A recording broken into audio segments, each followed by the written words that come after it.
ବଞ୍ଚିକି ଅଛୁ। ତମ ଅପାରକ ପଣିଆ ଆଜି ତମକୁ ସମସ୍ତଙ୍କ ପାଖରେ ବନ୍ଧା ପକେଇ ଦେଇଛି। ନିରସ ସୈନିକ ପରି ତମେ ହାରି ଯାଇଛ। ତମ ଚାରି ପାଖର ମଣିଷ ମାନଙ୍କୁ ତମେ ଦୁର୍ବଳ କରିଦେଇଛ। ପୁରା ପୁରା ଯୋଜନା ନାକୁ କୋଳରେ ଲଗିବା ପାଇଁ ମଙ୍ଗ ସଳକି ଧରିଥିବା ନିରୀହ ନାବିକ ତମେ। କିଛି କହିପାରିବନି, କିଛି କହିପାରିବନି ତମେ। ଚନ୍ଦନ କଣ କରିବାକୁ ଚାହୁଁଛୁ? କଣ କରିବାକୁ ଚାହୁଁଛୁ? ତମେ ପ୍ରତିଜ୍ଞାବଦ୍ଧ ଭୀଷ୍ମ। ହସ୍ତିନାପୁରର ସୁରକ୍ଷା ପାଇଁ ତମେ ପାଗଳ ହେଇଯାଇଛ। ପାଗଳ, ହଁ ପାଗଳ ହେଇଯାଇଛ। ହସ୍ତିନାପୁରକୁ ରକ୍ଷା କରିବାକୁ ଯାଇ ତମେ ଦୁର୍ଯ୍ୟୋଧନର ସବୁ ଅନ୍ୟାୟକୁ ସହିଯାଇଛ। ଆରେ ତମେ ଚାହିଁଥିଲେ କୁରୁ ପାଣ୍ଡବ ଭିତରେ ପଶାକଳ ହେଇନଥାନ୍ତା କି ଦ୍ରୌପଦୀକୁ ବିମର୍ଶନ ହେବାକୁ ପଡିନଥାନ୍ତା। ତମେ ତମେ ଜଣେ ପରିସ୍ଥିତିକୁ ବୁଝିପାରୁନଥିବା ତା ପୁରୁଷ ମହାଯୋଦ୍ଧା। ଆରେ ଚନ୍ଦନ ତୁ କଣ ପାଗଳ ହେଇଗଲୁ? ମୁଁ ପାଗଳ ହେଇଯାଇଛି, ପାଗଳ ହେଇଯାଇଛି ମୁଁ। ଆଉ ମତେ ପାଗଳ କରିଦେଇଛି ତମ ଭଉଣୀର ସମାଧାନ। ମୋ ଭଉଣୀ ଯୋଉ ସମାଧାନ କରୁଛି ଠିକ ସମାଧାନ କରୁଛି। ଠିକ ସମାଧାନ କରୁଛନ୍ତି ସେ? ମାନେ କଣ ଠିକ ସମାଧାନ କରୁଛନ୍ତି? ଗୋଟେ ଦୁଷ୍କର୍ମକାରୀକୁ ଜେଲକୁ ନ ପଠେଇ ପୂଜା ସହିତ ବାହାଘର କରିଦେବା କଣ ଠିକ? ହଁ ଠିକ, ଏକଦମ ଠିକ। ତମେ ଜଣେ ଅନ୍ଧ ଭକ୍ତ। ତମ ଭଉଣୀର ଷଡ଼ଯନ୍ତ୍ରକୁ ତମେ ଠିକ ସେ ବୁଝିପାରୁନ। ମୁଁ କିନ୍ତୁ ତମ ଭଉଣୀର ଷଡ଼ଯନ୍ତ୍ରକୁ ଠିକ ବୁଝିଛି। କଣ ଠିକ ବୁଝିଛି? କଣ ଠିକ ବୁଝିଛି? ଏଇଆ ବୁଝିଛି ଯେ ଘନା ଗୋଟାଏ କଲପ୍ରିଟ। କଲପ୍ରିଟକୁ ପ୍ରାଚୀନ ବାହାର କରି ତା ଜୀବନ ବର୍ବାଦ ହେଇଯିବ। ସେଥିପାଇଁ ତମେ ସମସ୍ତେ ମିଶି ପ୍ଲାନିଂ କରି ଗୋଟେ ସରଳା ନିରିଆ ଗରିବ ଝିଅ ପୂଜାକୁ ଫସେଇ ଦେଲ। ଆଉ କଣ ସମାଧାନ କରିଦେଲ? ଘନା ପୂଜାକୁ ବାହା ହବ। ବାସ୍ ଚନ୍ଦନ ଆଜି ପ୍ରତିଜ୍ଞାବଦ୍ଧ ଭୀଷ୍ମ ସବୁ ଦେଖି ସବୁ ଶୁଣି ଚୁପ୍ ରହିଗଲେ। ଅଞ୍ଚଳି ବସେ ବିମର୍ଶନ ହଉ, ହେଲେ ହସ୍ତିନାପୁର ଦି ଭାଗି ନ ହଉ। କଣ ବୁଝିଛି? ଭଲ ବୁଝିଛୁ ମୋ ଭାଇଟା ଚୁପ୍ ହେଇଯା। କାହିଁକି ଚୁପ୍ ହେବି? ତମ କଥା କାହିଁକି ଚୁପ୍ ହେବି? ତମା ଚୁପ୍ ହେବିନି। ସମସ୍ତଙ୍କୁ କହିଦେବି ଏ ଦେବୀ ମା ତୁଳସୀ, ଏ ଦେବୀ ମା ତୁଳସୀ ଜଣେ ବିଶ୍ୱାସଘାତିନୀ। ପ୍ରତିଜ୍ଞାବଦ୍ଧ ଭୀଷ୍ମ ଜଣେ ବିଶ୍ୱାସଘାତକ। ହଁ ତମେ ବିଶ୍ୱାସଘାତକ, ବିଶ୍ୱାସଘାତକ ତମେ ବେଇମାନ। ତୁ ମୋ ଭଉଣୀ କି କହିବୁ? ଆହୁରି କହିବି ବାକି ରଖିବି। ଆମ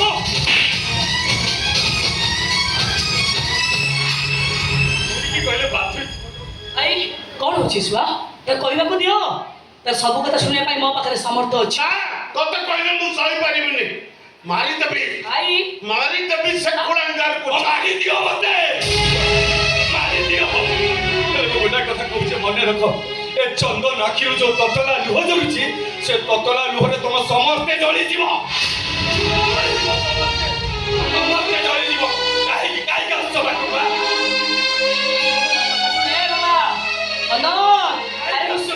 ମୋ କଥା ଶୁଣ। କାହିଁକି ଶୁଣିବି ତମ କଥା? ତମେ ମୋ କଥା ଶୁଣିଛ କି ଜମା ଶୁଣିଛ? ଆଉ ଶୁଣୁ କଣ ହେଇଛି କଥା ବୁଝୁ। କି ବୁଝିବି ମୁଁ? ତମେ ମୋ ପିସ୍ ମା ନୁହଁ କି ସେ ମୋ ଭାଇ ନୁହଁ। ଓ ହେଲା ଆରେ ଶୁଣିକି ଯା ଚନ୍ଦନ।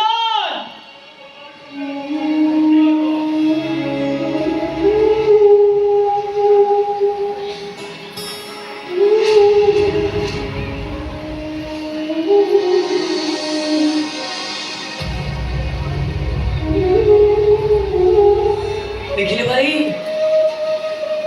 ଦେଖିଲେ ଦେବ ଏ ଚନ୍ଦନଟା ଆମ ସମସ୍ତଙ୍କୁ ଅଭିଶାପ ଦେଇ ଚାଲିଗଲା। ତା ଅଭିଶାପର ଫଳ ତିନି ଜଣ କି ଭୋଗିବାକୁ ପଡ଼ିବରେ ପୁଅ। ଆମେ ତିନି ଜଣ ଯାକ କାନ୍ଦି କାନ୍ଦି ମରିବା। ନାଇଁ ଦେବୀ ମା, ମୁଁ ପରା ଅଛି। ଏ ଦେବ ପରା ବଞ୍ଚିଛି। ମୁଁ ବଞ୍ଚିଥିବା ଯାଏ ତମର କିଛି ହବାକୁ ଦେବିନି। ତମ ଆଖି ଟୁପାଏ ଲୁହ ବି ଝରିବାକୁ ଦେବିନି। ସିନ୍ଦୁର ପିନ୍ଧିନି ମୁଁ ବିଧବା ହେଲି।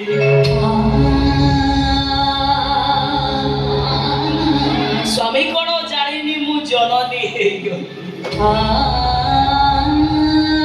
ସଂସାର କଣ ବୁଝିବା ଆଗରୁ ସଂସାର ବୋଝକୁ ମୁଁ ମୁଣ୍ଡରେ ମୁଣ୍ଡେଇକି ବସିଲି। ସେ ଝଡ଼ ବର୍ଷା ରାତିରେ ସେଦିନ ଯଦି ମୁଁ ଆତ୍ମହତ୍ୟା କରି ଦେଇଥାନ୍ତି ତାହେଲେ ଯଦି ପ୍ରତି ମୁହୂର୍ତ୍ତରେ ମତେ ଏଠି ଅଗ୍ନି ପରୀକ୍ଷା ଦେବାକୁ ପଡୁନଥାନ୍ତା। ସେଦିନ ତମ ଦି ଜଣ କଥା ମାନିଏ, ତମର ଦି ଜଣ କଥା ମାନିଏ। ମୁଁ ବହୁତ ବଡ଼ ଭୁଲ କରିଛି।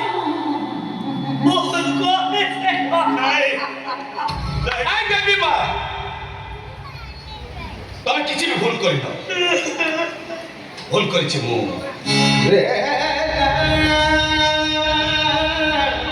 ହଁ ଦେବୀ ମା, ଏ ଦେବଟା ମସ୍ତ ବଡ଼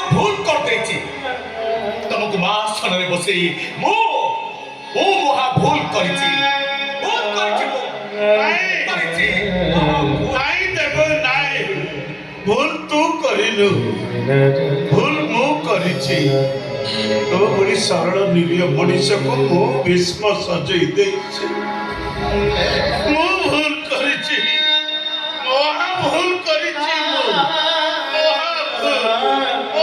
ମୁଁ ନାଇଁ ମାମୁଁ ଆମେ କେହି କିଛି ବି ଭୁଲ କରିନୁ ଭୁଲ କରିଛି ସମୟ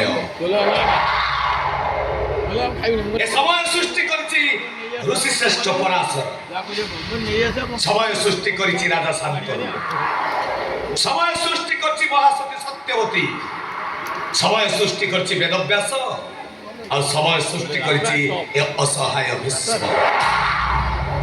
ଘଟି ଯାଇଥିବା ଘଟଣା ବିତି ଯାଇଥିବା ସମୟକୁ ଆମକୁ ମାନି ନେବାକୁ ହବ ଏ ଦେବୀ ମା ତମେ ତମ ମନକୁ ବୁଝେଇ ଦିଅ ତମ ମନକୁ ଦେବୀ ମା ଏ ମନ ଆଉ ବୁଝିବନି ରେ ଦେବ ଏ ମନ ଆଉ ବୁଝିବନି ଏ ମନ ଭିତରେ ପବିତ୍ରତା ନାହିଁ ଏ ହୃଦୟ ଭିତରେ ପୁଣ୍ୟତାର ପବିତ୍ର ଗଙ୍ଗାର ଧାର ନାହିଁ ଅଛି କେବଳ ଅକୁହା ପବିତ୍ର ପାପ ଏ ବାବା ଆଜିଠାରୁ ମନା କରୁଛି ତ କେବେ ବି କହିବୁନି ରେ ପୁଅ ଏହି ମନ କାଶୀ ବୃନ୍ଦାବନ এই মন কাশী বৃন্দাবন বন্ধনে এই মন কাশী বৃন্দাবন অসাধনা জীবনরে আসনি পরশা ছাড়ি হৃদয় সময়তা পৌঁছে নিন্দা করি কিশোরণ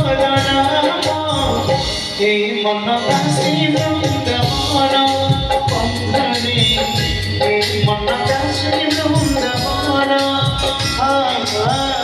এই মন কাশী বৃন্দাবন বন্ধনে এই মন কাশী বৃন্দাবন